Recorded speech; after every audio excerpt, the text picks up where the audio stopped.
মাজার বানানো জায়েজ নাই, কোনো মাজার বানানোই জায়েজ নাই। রাসূলুল্লাহ সাল্লাল্লাহু আলাইহি ওয়াসাল্লাম নাহা রাসূলুল্লাহ সাল্লাল্লাহু আলাইহি ওয়াসাল্লাম আই ইউকতাবা আলাল কবর, কবর উপর নাম লিখতে নিষেধ করেছেন। ওয়া আইয়ুবনা আলাই, কবর উপরে সৌধ নির্মাণ করতে নিষেধ করেছেন।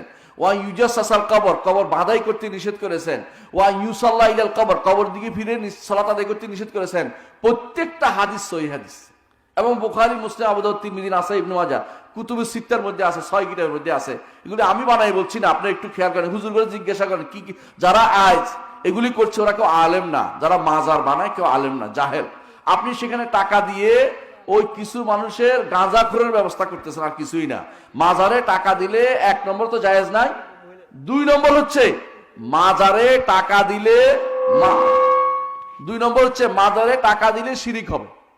শিরিক হইলে কি হয়, পূর্ববর্তী যুগে যত আমল করেছেন, মাজারে 2 টাকা দিচ্ছেন, আপনি সহজ মনে করতেছেন, কি জন্য দিচ্ছেন? মাজারওয়ালাকে খুশি করার জন্য, এটা তো কবরওয়ালাকে খুশি করার জন্য।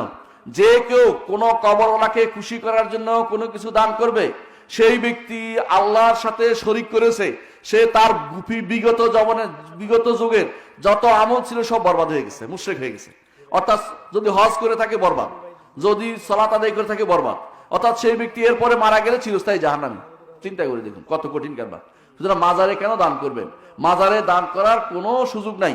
মাজারে দান করলে ঈমান শেষ হয়ে যায়।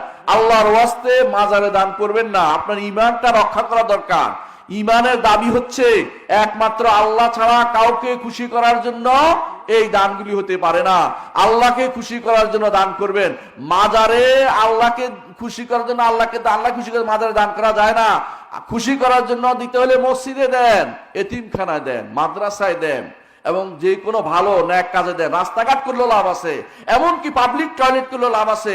পাবলিক টয়লেটে দেওয়াও মাজারের দেওয়ার চেয়ে অনেক ভালো, কারণ পাবলিক টয়লেটে সব, আর মাজার দিলে শিরিক। বুঝছেন তো? একটার সাথে কোনো তুলনাই চলে না। এই জন্য কোনো মাজারে টাকা দেওয়ার অর্থ হচ্ছে আপনার ঈমান নষ্ট করা। আল্লাহর ওয়াস্তে এই কাজটি করবেন না।